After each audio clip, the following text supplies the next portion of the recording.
Newcastle's January pursuit of a left-back ended in the deadline day loan signing of Matthew Targett after defensive woes had plagued their season.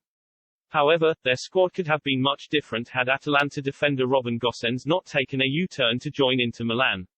Newcastle bought Kieran Trippier, Chris Wood and Bruno Guimaraes prior to deadline day, although there was a burning need to improve the defence.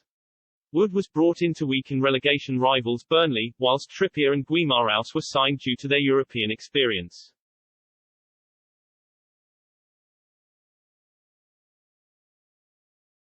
However, bids for defenders Diego Carlos and Sven Botman were rejected early on in the window, leaving Newcastle panicking. They managed to wrap up a loan deal for Targett and a permanent deal to bring Giant defender Dan Burn to the club with just hours left in the window, giving Magpies fans a real sense of optimism over their Premier League future. But new comments by former Atalanta defender Gosens have suggested that Newcastle had agreed a bid with the club for his services, only for the German to make a U-turn and join Italian champions Inter Milan instead.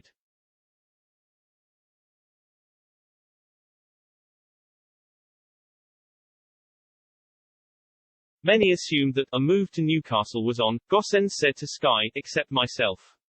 That was already real, the negotiations were also far. Only without the fact that I said yes, and then came Inter.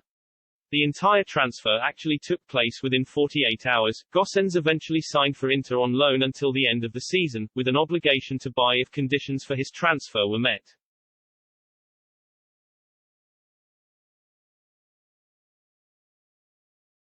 Having scored 12 goals last season from the left wing-back position, Gosens would have added a goal-scoring threat alongside energetic runs up and down the flank. But ultimately the lure of European football and a title charge was too much to turn down, with Inter facing Liverpool in the Champions League last 16 and remaining top of the Serie A table by 1 point with a game in hand. Simone Inzaghi's men take on Liverpool at the San Siro on Wednesday in their first Champions League knockout game for 10 years, where they lost to Marseille.